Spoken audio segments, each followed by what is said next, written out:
고레스의 실린더라고 불리는 고대 원통형 비문이 있습니다. 영국 대형 박물관에 보관되어 있다는 얘기를 들었습니다.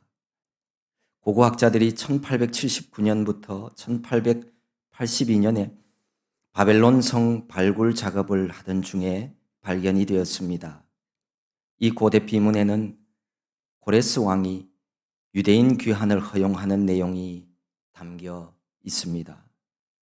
이 비문이 발견되기 전까지는 포로 귀환에 대한 성경 내용에 의문을 가진 사람들이 있었습니다. 고대 사회에서 어떻게 포로로 잡아온 사람들을 그렇게 집단적으로 다 한꺼번에 자기 나라로 돌려보낼 수가 있는가? 더구나 자신들이 섬기고 있는 신을 섬기도록 하지 않고 그들이 섬기는 신을 섬기도록 심지어 성전까지 지어주며 그렇게 하는 게 어디 있느냐? 신빙성에 의문을 가졌습니다. 우리가 가진 구약 성경 에스라 1장에 보면 이렇게 시작을 하고 있습니다. 바사왕 고레스 원년에 여호와께서 예레미야의 입을 통하여 하신 말씀을 이루게 하시려고 바사왕 고레스의 마음을 감동시키매 그가 온 나라에 공포도 하고 조서도 내려 이르되 바사왕 고레스는 말하노니 하늘의 하나님 여호와께서 세상 모든 나라를 내게 주셨고 나에게 명령하사 유다 예루살렘에 성전을 건축하라 하셨나니 이스라엘의 하나님은 참 신이시라. 너희 중에 그의 백성 된 자는 다 유다 예루살렘으로 올라가서 이스라엘의 하나님 여호와의 성전을 건축하라. 그는 예루살렘에 계신 하나님이시라. 성경 말씀 내용을 이 고레스의 실린더 고대 비문이 그대로 담고 있습니다. 발견된 고고학 자료들이 오히려 성경의 진실성과 신빙성을 증명을 해주고 있습니다. 하나님께서는 예레미야 선지자들을 통해서 70년의 포로 생활 후에 다시 예루살렘에 돌아오게 되리라고 예언하셨습니다. 이 하나님의 말씀대로 이스라엘 백성들은 바사왕, 그러니까 페르시아 왕이죠. 고레스 때에 예루살렘으로 모두 돌아오게 되었습니다. 예루살렘은 하나님께서 유대민족 조상들에게 약속하신 땅입니다. 그 땅으로 돌아온 백성들은 먼저 자기의 고향으로 내려갔습니다. 폐허가 되어 사람이 살지 않던 곳으로 내려가서 자신들의 신변을 간단하게 정리한 이스라엘 사람들은 일곱째 달에 모두가 다 일제히 예루살렘에 모여들었습니다. 예루살렘에 모인 이유는 성전 재건 공사를 시작하기 위해서였습니다. 사람이 무슨 일을 하려면 이유가 있어야 됩니다. 왜 그걸 하려고 하는지. 또한 그 이유의 근거에는 내가 누군지를 알아야 됩니다. 내가 누구고 그러면 그 일이 나와 무슨 상관이 있느냐 이걸 알아야 그 일을 시작하는 것이죠. 바벨론 포로 생활을 끝내고 예루살렘으로 돌아온 그 사람들은 자신들이 누구인지를 알고 있었습니다. 하나님이 택한 백성이요 하나님을 섬기는 자들임을 깨닫고 있었습니다. 그 확신과 믿음이 있었기에 바벨론 오랜 포로 생활 속에서도 오직 예루살렘으로 돌아갈 소망을 가지고 살아갈 수가 있었습니다. 그들은 자신들이 하나님 백성으로서 정말 합당한 삶을 살아가기 위해서는 무엇보다도 먼저 하나님을 섬기며 교제하기 위한 그 성전이 있어야 한다라고 하는 사실을 알고 있었습니다. 그래서 건축하기 위한 기술자들을 부르고 건축하기 위한 재료를 모으기도 전에 먼저 하나님께 대한 헌신을 다짐합니다. 그리고 자신들의 영적인 상태를 점검을 합니다.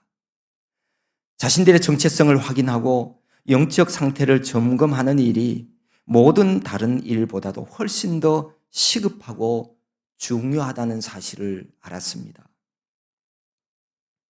하나님 일을 하려 하는 사람에게 있어서 중요한 것은 그 일을 행하는 자가 누구인가 하는 것이 그게 중요합니다. 똑같은 일을 해도 누가 했느냐에 따라서 다른 결과, 다른 열매를 얻을 수가 있습니다. 그래서 하나님 백성들은 언제나 내가 하나님 앞에서 하나님의 일을 하기에 앞서서 내가 하나님의 백성으로서 합당한 자인가? 라고 하는 질문을 나에게 해야 합니다. 내 믿음을 확증하는 진단과 말씀 앞에 자신을 비춰보는 생활 없이는 누구도 하나님을 기쁘시게 할 수는 없습니다. 하나님의 뜻을 바르게 헤아리는 자가 되려면 말씀 앞에 서십시오. 말씀의 거울로 내 자신을 먼저 비춰보아야 합니다. 그들은 초막절을 지키며 번제와 초하루와 여호와의 모든 거룩한 절기의 번제와 사람이 여호와께 기쁘게 드리는 예물들을 다 하나님 앞에 드렸습니다. 예물은 헌신을 의미합니다. 자신을 하나님 앞에 헌신할 수 없는 사람은 예물도 드릴 수 없습니다. 물론 흉내는 낼 수 있겠죠. 그런데 하나님이 기뻐 받으시는 예물은 드릴 수 없어요.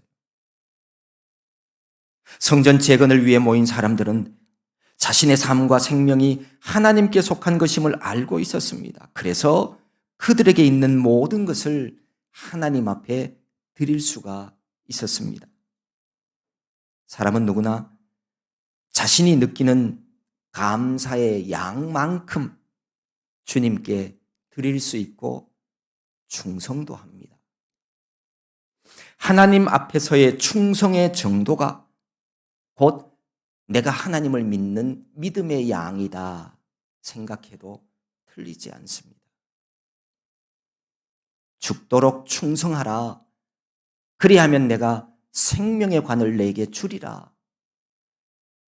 우리가 진정으로 하나님 나라에 들어가기를 원한다면 이 세상에만 충성하지 말고 하나님 나라에 충성하십시오. 그래야 하나님 나라에 들어갑니다.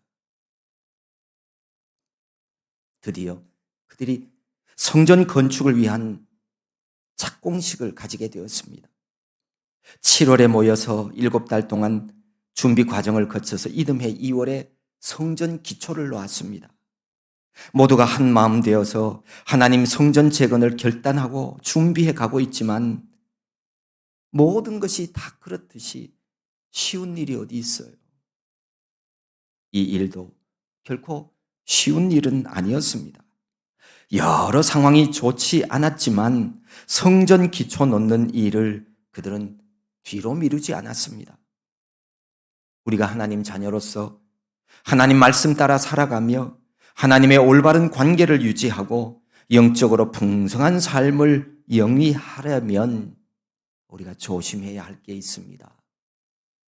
바로 현실적인 분주함에 정신과 마음을 빼앗기지 말아야 합니다.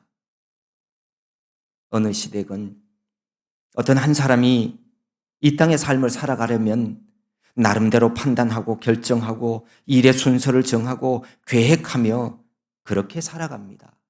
모두가 다 시간 싸움이고 바쁜 삶입니다. 성공적으로 열심히 살아가는 사람들의 특징 중에 하나가 뭡니까? 바쁜 삶을 살아간다는 거예요. 세월을 아끼며 바쁘게 살아가는 것이 성경이 말하는 바른 인생들의 방향 맞습니다. 그런데요, 조심해야 할 것은 내가 처해 있는 환경 속에서 현실의 분주함 때문에 하나님의 뜻을 잃어버리는 일입니다. 내 눈앞에 있는 현실만 쳐다보다 정말 바라보아야 할 하나님을 보지 못하고 내가 누구인지도 잊어버리고 결국 내 삶의 방향도 목적도 생명길에서 벗어나는 겁니다. 안 됩니다. 우리가 아무리 바빠도, 아무리 열심히 살아간다 하더라도 그게 다는 아닙니다. 열심히 살아간다고 그게 성공한 인생입니까? 그렇지 않습니다. 인생들이 마땅히 걸어야 하는 진리의 길, 생명의 길에서 이탈하면 성경의 말씀처럼 모두가 다 헛되고 헛된 일입니다. 내가 열심히 살아서 많이 내 주머니에 넣고 많이 창고에 쌓고 사람들에게 인정받아도 하나님 앞에서는 헛되고 헛된 인생이 되는 거예요. 비바람이 불 때 중심을 잘 잡으십시오. 넘어지게 만드는 악한 영의 시험이 오고 유혹을 만나더라도 우리 주님이 살아계셔서 나를 사랑하고 계신다는 사실 잊어버리지 마십시오. 하나님 말씀 안에만 인생의 소망이 있습니다. 말씀에 순종하는 삶 앞에만 영생의 길이 열려 있습니다. 하나님이 내게 주신 사명은 내가 시간이 여유가 충분히 있고 여러 조건들이 잘 맞아떨어질 때 그때 가서 해야지 아닙니다. 하나님이 주신 사명은 그런 게 아니에요. 때를 얻든지 못 얻든지 최선을 다하십시오. 하나님의 뜻입니다.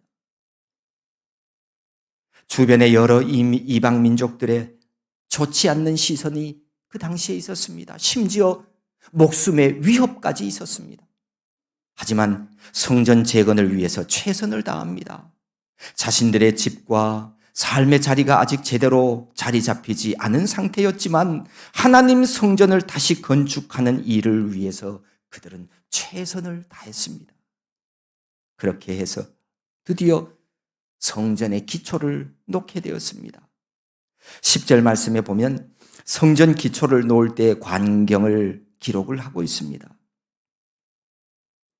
건축자가 여호와의 성전의 기초를 놓을 때에 제사장들은 예복을 입고 나팔을 들고 아삽 자손 레위 사람들은 제금을 들고 서서 이스라엘 왕 다윗의 규례대로 여호와를 찬양하되 찬양으로 화답하며 여호와께 감사하여 이르되 주는 지극히 선하심으로 그의 인자하심이 이스라엘에게 영원하시도다 하니 모든 백성이 여호와의 성전 기초가 놓임을 보고 여호와를 찬송하며 큰 소리로 즐거이 부르며.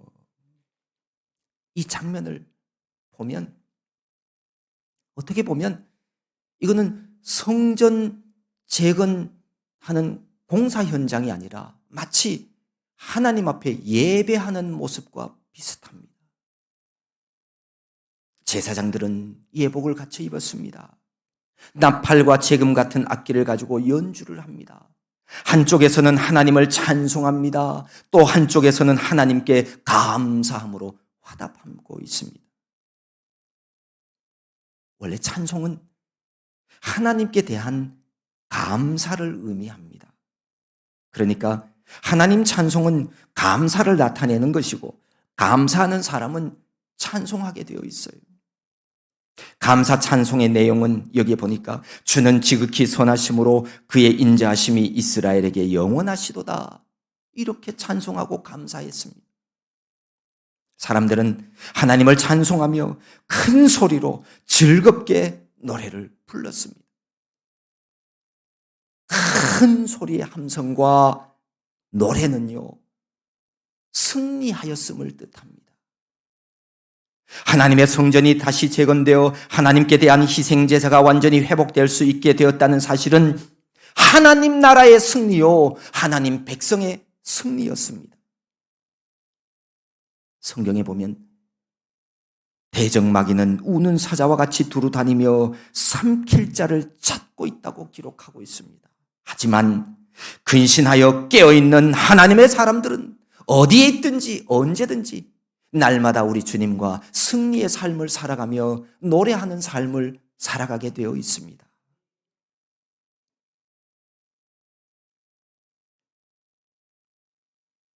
그래서 하나님께 감사하며 찬송하는 사람들은요, 오늘 이 백성들처럼 큰 소리로 즐겁게 찬송해야 돼요.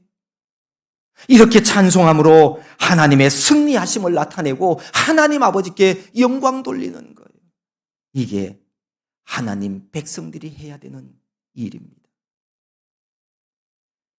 성전의 기초가 놓여질 때, 그때 거기에 있는 사람들은 두 부류의 사람들로 나누어졌어요.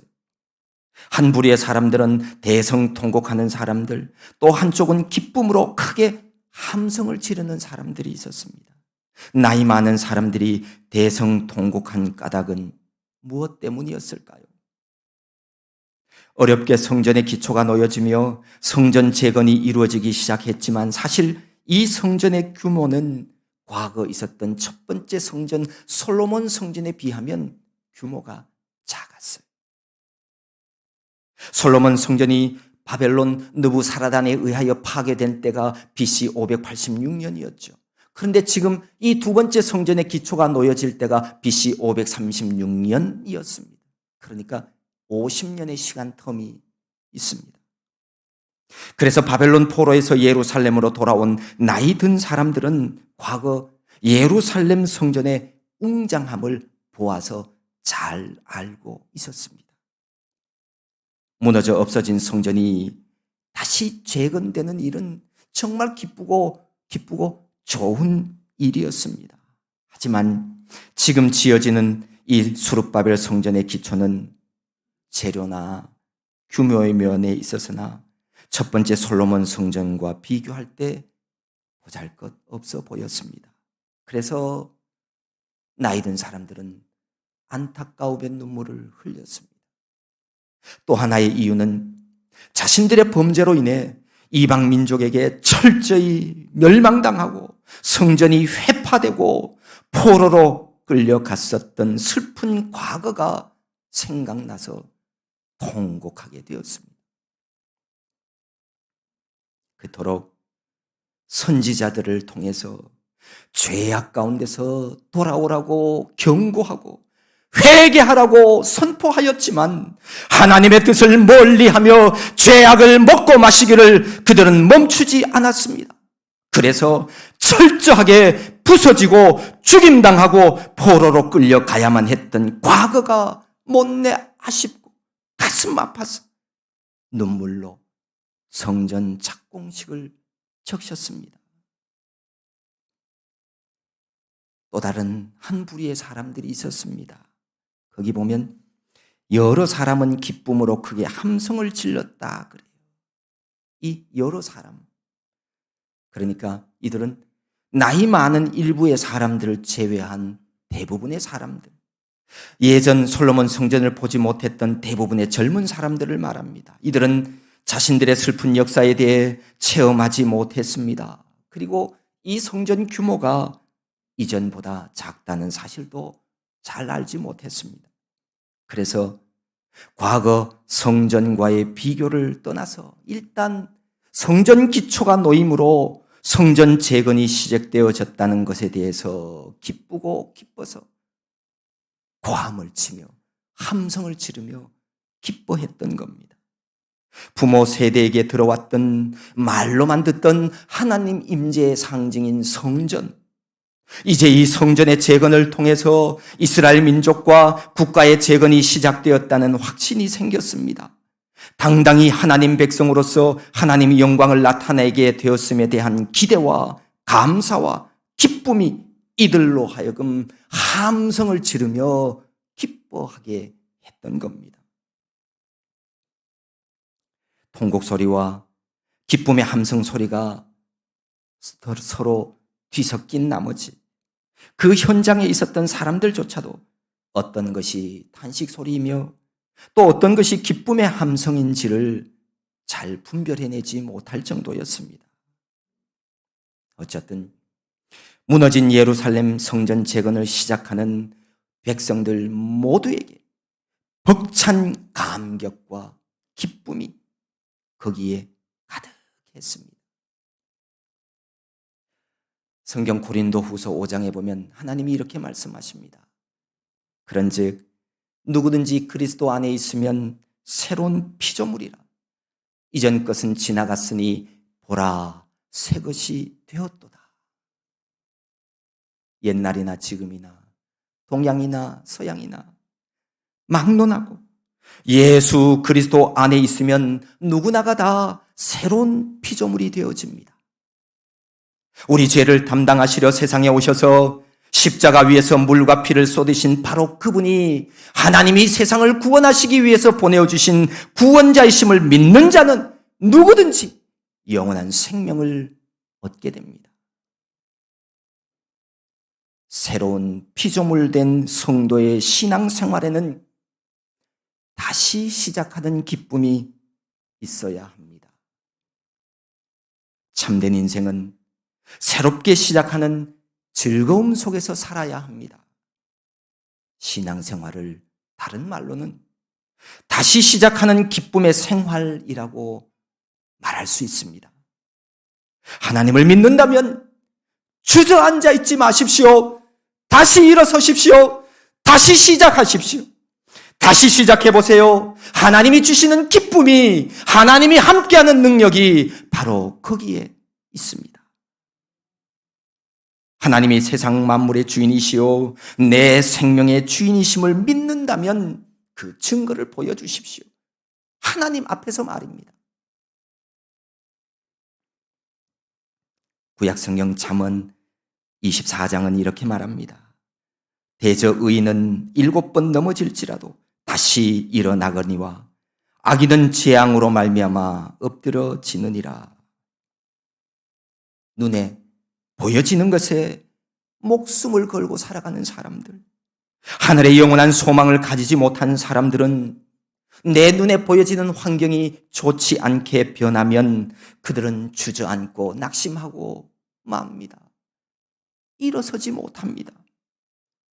다시 시작할 수 없습니다. 절망과 어두움뿐인 이 세상만을 바라보는 사람들은 누구든지 좌절하며 절망 속에 빠지게 되어 있습니다. 하지만 예수 그리스도를 통해서 죄 사함 받고 진리 안에서 자유함을 누리는 사람들은 어떤 장애물 앞에서도 다시 일어설 수 있습니다. 다시 시작할 수 있습니다. 예루살렘에 돌아와 다시 성전을 건축하는 사람들처럼 말입니다. 특별히 오늘 우리도 성전 세우는 일을 다시 시작해야 합니다. 고린도전서 3장에서 이렇게 말씀하십니다. 너희는 너희가 하나님의 성전인 것과 하나님의 성령이 너희 안에 계시는 것을 알지 못하느냐? 누구든지 하나님의 성전을 더럽히면 하나님이 그 사람을 멸하시리라. 하나님의 성전은 거룩하니 너희도 그러하니라. 우리의 몸은 하나님의 성령이 거하시는 하나님의 성전입니다. 하나님의 성전을 더럽히면 하나님이 그 사람을 멸하신다고 말씀하십니다. 하나님의 성전은 거룩해야 합니다. 성령님이 거하시는 성전된 우리의 몸도 거룩해야 합니다.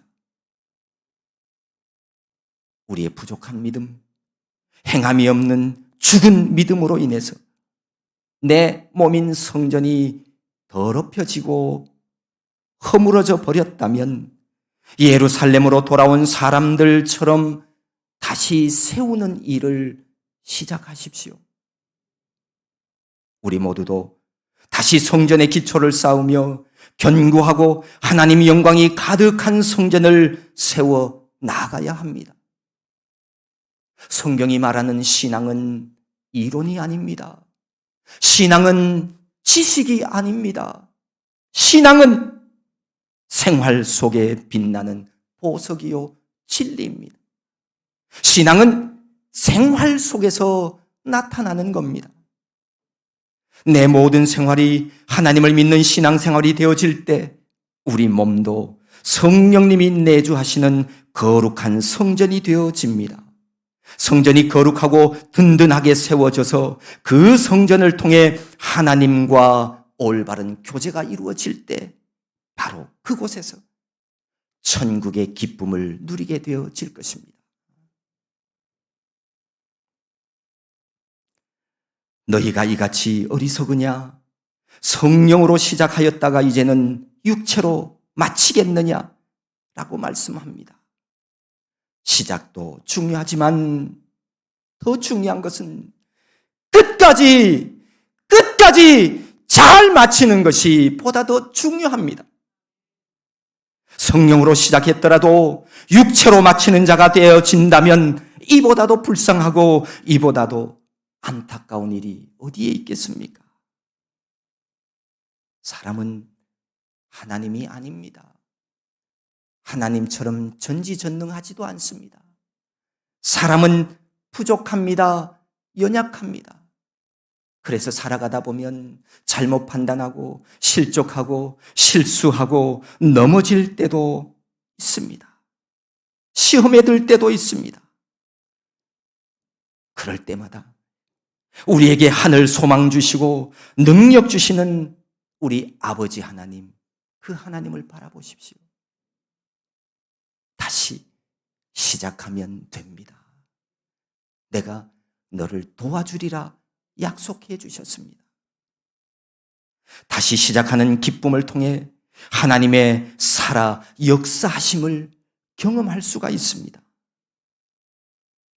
내가 해보지 않는 것을 시작하는 것을 도전이라고도 하지만 진정한 도전은 내가 넘어진 자리에서 다시 시작하는 것이 그게 진짜 도전이에요. 내가 하나님의 도우심을 믿는다면 구하고 찾고 두드리는 자에게 진짜로 하나님이 내게 응답해 주심을 믿는다면 어떤 경우에도 실망하지 마십시오. 낙심하지 마십시오. 다시 시작하면 됩니다. 오늘이 2월 첫 번째 주일입니다. 새해를 맞아서 하나님 앞에 아름다운 신앙의 결단으로 시작하여 첫 달을 무사히 잘 달려오신 많은 분들 참 잘하셨습니다. 올 연말까지 끝까지 잘 달려갈 수 있기를 바랍니다. 그런데 만약 2023년 새해를 맞이하면서 1월에 하나님 앞에 더 가까이 다가서는 일을 시작하지 못한 분이 있다면 괜찮습니다. 2월에 다시 시작하십시오. 간혹 정초에는 너무너무 바빠서 제대로 계획하고 결단하지 못하는 일들이 많이 있습니다. 1월에 시작하지 못한 분들뿐만 아니라 새해에 결심하고 결단하였다가 무슨 이유로 중단하신 분들이 있다면 다시 시작하십시오. 다시 시작하는 기쁨을 또 누려보십시오. 다시 일어나는 것이, 다시 시작하는 것이 이것이 신앙의 힘이고 신앙의 능력입니다.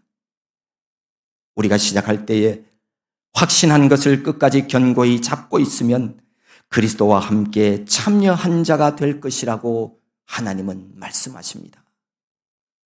우리가 그토록 원하는 저 천국에 들어갈 때까지 중단되면 다시 시작하고 멈추었다가도 다시 시작하며 언제나 다시 시작하는 기쁨으로 신앙의 성숙을 이루며 최후의 승리를 얻는 저와 여러분 모두가 될 수 있기를 소망합니다. 하나님 아버지 고맙고 감사합니다. 우리에게 독생자 예수 그리스도를 보내어 주셔서 구원하여 주심을 감사합니다. 우리가 이 세상 살아가는 동안 연약하고 부족하여 넘어지고 실족하고 시험에 들 때도 있지만 우리 주님 손 붙잡고 능력의 팔 붙잡고 날마다 새롭게 일어나서 다시 시작하는 믿음의 사람들 되게 하여 주시옵소서. 예수님의 이름으로 기도하옵나이다. 아멘.